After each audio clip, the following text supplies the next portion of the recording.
right, various situations happening in Senekal at the moment, and of course we've got our reporters out and about in different areas. We're expecting the leader of the EFF, Julius Malema, to start speaking in the next little while. Also awaiting this decision from the Magistrates Court around whether the two accused of the murder of Brendan Horner are now in fact going to be granted bail or not. We're not sure about the status of that. The court is not allowing us to report on court proceedings in the usual way. We can't take those proceedings live for you either, unfortunately, due to the sensitivities of the case. The prosecution, as I understand it, has said that there are certain details within that case which they are not able to make public at the moment. So we will continue crossing to our reporters there. We'll continue talking with various people about what is happening in the situation as well. There are obviously various sides to what is happening there. All right, let's cross now and talk about some of the conversations that we are having now. Solly Moeng is someone who's been talking about this today. He's a columnist. He's also the founder of DonValley Reputation Management. Solly, good afternoon to you. We have so many different things happening in Senekal. How would you describe what's happening? Well, it's very sad that we've come to this. I mean, these are racial tensions. We can call them all we want. That's what it is. And the build-up has been happening for a while, Stephen. It's just that nobody was paying attention to this. Nobody was paying the kind of attention that needed leadership, balanced leadership, to go in there to stop it before it got to the point where it's at today. I mean, there's leadership. There are all sorts of other tensions that are going here. I mean, I would suggest, off the top of my head, and perhaps I don't necessarily have research to back this up, but I would suggest there's a reason why this is happening in a rural area and not an urban area. I would suggest that our bigger cities are possibly more integrated and have more diverse communities than our rural areas. Well, that's correct. Look, this is a story of many angles, I think. That's also true, but it's also, look, the farming community has been complaining for years of farm matters, and people don't want to discuss farm matters. You know, people would rather discuss all matters, and that is a problem because we're not being empathetic enough to these people who are saying, look, I know a friend, a family, a cousin, a sister, a wife who was killed brutally, and we've seen the pictures, and I'm sure that you've also seen the pictures, and they haven't been this violent. They haven't come out into the streets as the way they did today, and I think that the country needs to listen. The leadership of this country needs to say we are a very diverse country. Of course, in the cities, as to say, there's a lot more integration. People have learned to work together, to cohabit, as it were. But in those areas where people are isolated, the old South Africa is still there in a lot of ways. But we need to lead all of South Africa in a way that everybody feels that they belong. There's so many things here. Obviously, one of the biggest dynamics, and there are many dynamics, is racialized inequality. Again, I would suggest that in the cities, racialized inequality may be less than it is in the rural areas. The divide, the economic divide between people, the lived experience of people in our rural areas is incredibly stark. Yeah, look, you could say people are committing these murders because of the stuff we've just mentioned, but there's also opportunistic criminality. There's no doubt about it. People on farmlands are isolated. It takes time for the police to get there. By the time they get there, usually sometimes a day or 2 days later, damage has been done. So there's a lot of opportunities. There's also cross-border opportunism between South Africa and Lesotho, for instance. We've heard of people coming from Lesotho to come and steal livestock, to kill people, to hurt people.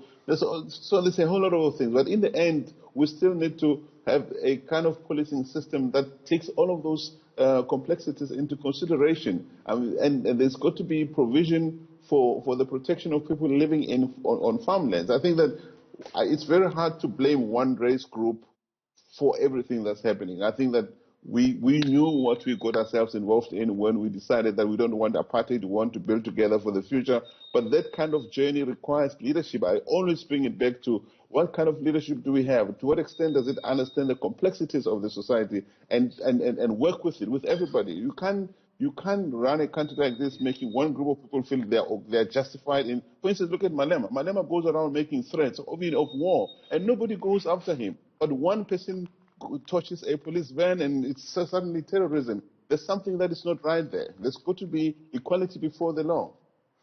There's got to be equality before the law. I mean, Solly, I've seen some posts, and I think you put these on Facebook. You were asking questions about the intentions of the economic freedom fighters. And I mean, Right. the idea that the economic freedom fighters, I thought this was very contentious, if I may say, that, you know, there's a sort of black supremacist strand of thinking. I've never even heard of that phrase. No, I'm asking questions. It's a totally separate matter. The question I asked, Stephen, was, is the EFF a political party, or is it a vigilante / a militia group? And they're behaving not like other political parties. Nobody can deny that. They behave like a vigilante group. They go around, you know, intimidating people, breaking private furniture. They've gone into stores, and they are not a political party like other political parties. And I think it's important to be able to have this conversation. But when I'm asking, you know, because there's a lot of, some things are okay to be discussed in Africa, in South Africa, others are not. We talk about white supremacists all the time. I was just asking the question, do black supremacists exist? I'm not saying necessarily that's the EFF are black supremacists. I'm asking the question. So, I mean, it's a difficult question. I mean, what do you think? Okay, and I mean, different people are going to have different views. Sorry, and I mean, my timeline's going to explode just because I ask you this question. Yeah. What do you think the aim of Julius Malema really is? I think Julius Malema is somebody who's been allowed to think that he can load it over everybody. He has a way of speaking to people that intimidates people. It seems like the police, some members of the police force fear Julius Malema. I've seen him arrive at places where the police are, and he almost talks down at them. He talks to them like they're his boys, like, you're supposed to be doing that. Actually, he speaks like he's the Lord of South Africa, and I think it's dangerous. I think that Julius Malema, well, that's his style, but he must also be reminded that he's no more South African than everybody else, and he doesn't speak for all the black people, no matter what claims he makes. He's a very extreme left-wing person who is dangerous for the kind of country that we are. Solly Moeng, I'm going to ask you to stay with us. We're joined also now by the political analyst Omry Makgoale. Omry, good afternoon to you. I'd like to make this proposition to you to get your response. For the last 10 years, we've seen some organizations talking specifically about murders on farms. And they've used this phrase, farm murders. In a way, they've actually been able to appropriate the phrase farm murders and make it about white farmers. At the same time, we've had Julius Malema rising in political power. So my question to you then, Omry, is it would seem to me that the dynamics we're seeing playing out in Senekal today have actually been in the making for at least a decade, never mind the racialized inequality that they're sitting on top of. Yes, Stephen, I think the problem of race will remain a problem for some time in the country. And the farm murders, or what Julius Malema is doing, is part of that, dynamic problem. I would say that what Julius is doing is that he thinks that the blacks have not been ahead in terms of the farm killings of employees, such as people who were killed in the farms, and he thinks that it's overemphasizing, white farmers being killed and so on. But basically, the problem is much more complicated in my mind. The killings that take place there are not a clear cut in terms of what is the reason for this murder and what is the reason for this murder. In some cases, just criminality. In some cases, it's race. But I think the idea is that we need, law and order that will rein in both sides, both extremes. In our case, in this case, we've got extreme white right-wingers, Freedom Front Plus, and, this side we've got the EFF. So these are two extremes. And if we are not careful, and we might have bloodshed in Senegal if we are not careful. So we need to handle it with care to make sure that whatever we can do should not lead to any bloodshed, should not lead to any fighting, shooting across. So I'm concerned about that. I'm concerned about the tensions. I would prefer that the leaders of both sides should meet and discuss, not involve ordinary people into all this, because we don't want bloodshed, really. We don't need it. Omry Makgoale, Solly Moeng, I'm going to ask you both, gentlemen, to stay with me, please, because there's so many different things to talk about. We won't be able to sort it out in an afternoon, but we can at least start the conversation. We'll also be live to Senekal. Stay with us here on Newsfeed. Back with this very important conversation in a moment. Solly, you were quite critical of the EFF a moment ago. Would you be as critical as of AfriForum? Are they also the other organization that may sort of be benefiting from this? I am critical of all forms of extremism, Stephen. We live in a country that is very diverse. I keep saying this. When you lead a country like this, you have to be aware of all those sensitivities. There are sensitivities on all sides. My starting point is that there is no group of South African that is more South African than the others, that belong more to this country than everybody else. So we have to find a way, and mindful of where we come from. There's still a lot of anger. There's a lot of anger over apartheid, over what happened during apartheid. There's also nascent anger on the farm side where people are being killed. I'm sorry. We can't have an honest conversation if we do not acknowledge that there's been a lot of killings, brutal killings. We've seen the pictures, Stephen. And for as long as we refuse to have an honest conversation and acknowledgement of that pain, everyone, you lose one person in your family, you're going to be in pain and in anger for a long time. You lose many, many people, neighbors, friends, cousins, over time. And the country keeps saying, no, shut up. You only just 1% of all the murders that are happening. That's not the way to do it. We need more levels of empathy in this country. We need to understand and feel the pain of the other. And I'm not sure that we're there. So any form of extremism is not good for South Africa, whether it comes from the extreme left or from the extreme right. Omry, how do you see it? I mean, are we talking about the pain that South Africans carry with them, the past and the present, enough? I mean, are we being honest enough about that? The colleague there is right. Nobody really wants to lose a relative, for whatever reason. And so it is important that the EFF and the Freedom Fund Plus leaders, find a way of talking to each other. They must accept that they exist in South Africa together, and they have to make the best out of the future of the country rather than to antagonize each other. It doesn't help us. It doesn't help us if they are antagonized. And nobody has got more rights than the other. So we want equality before the law, equality before everything. From both of the leaders, they should understand that. And whether you kill a black worker or a farmer, it's murder, it's either way, and it's painful for the relatives and the families. So we don't want that. We want to solve our problems through discussions, not through killings. So I would actually appeal to the leaders of EFF and the leaders of the Freedom Fund Plus to sit around the table to discuss the way forward for their communities, for themselves as parties, and for their communities, because they represent these communities, and it is up to them to lead these communities into the right direction rather than into blood confrontation and so on. That's how I look at it. Omry Makgoale, Solly Moeng, I'm going to ask you both to remain with us. Let's bring in our reporter Malungelo Boy. He's live now in Senekal. The EFF leader Julius Malema expected to speak now. Malungelo, good afternoon to you. What's the situation where you are in Senekal at the moment?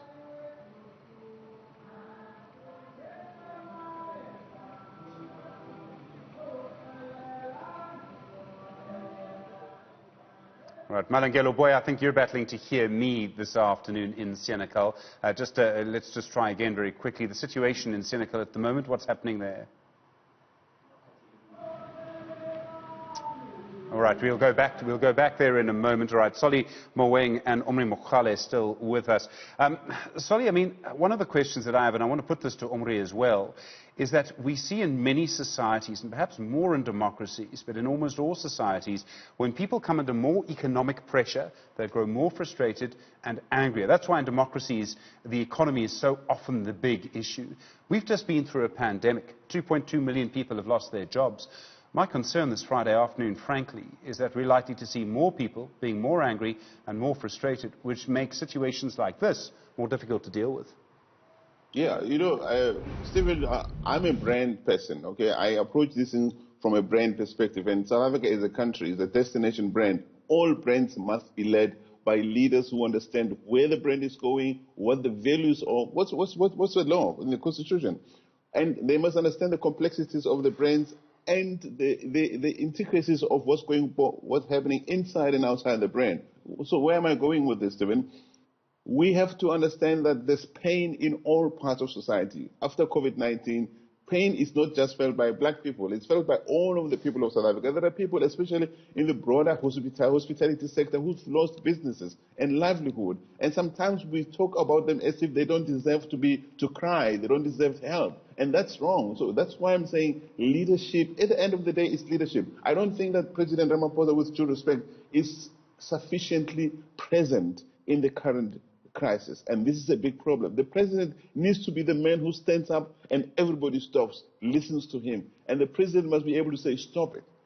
Stop it because this is not who we are. Stop it because this is not what we're trying to build here. He must not be seen to be taking sides. The president must be more president of South Africa than the president of the African National Congress. And sometimes I feel that he's more president of the African National Congress than he's president of South Africa. This country needs leadership that doesn't have to be aligned to any one political faction. We're too diverse. We have too much pain in all communities. We need a leader who's able to stand up and be able to feel everybody and to be felt by everybody. And we don't have that kind of leader. That's why people like Malema can go around as if they are the leader of a faction of South Africa, and which is not good.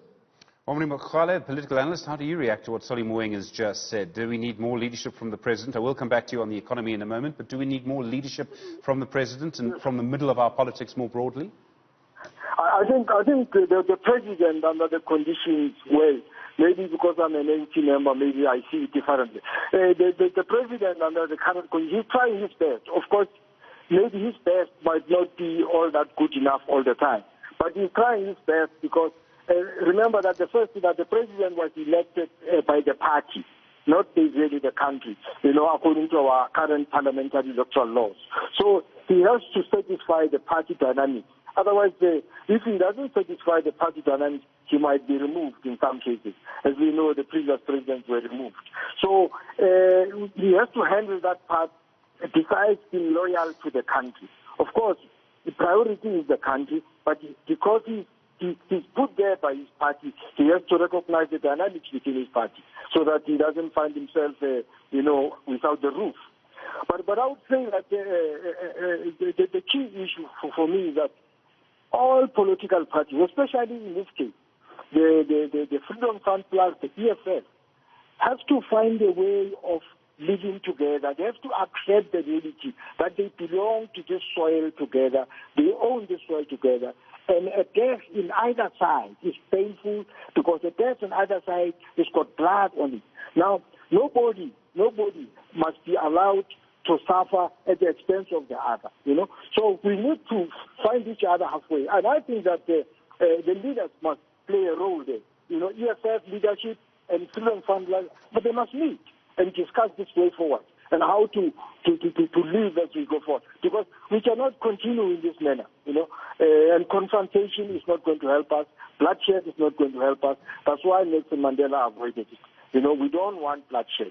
So let's find a way. Let's find a way of addressing our problems together. Omry, I do also want to just put to you the economic question. Do you worry that the economic pressure that we're coming under now as a society post-COVID-19 is actually going to increase tensions? Yes, definitely, because, when people are unemployed, people are hungry, they don't have money to put food on the table, it's bound to have a problem. They always say a hungry man is an angry man, something like that. But you see, this is the dynamics. COVID-19 was not wished for by anybody. It's not a wish by any, President Ramaphosa did not wish for this. It came, as the way it came as a pandemic. So the question is, what do we do?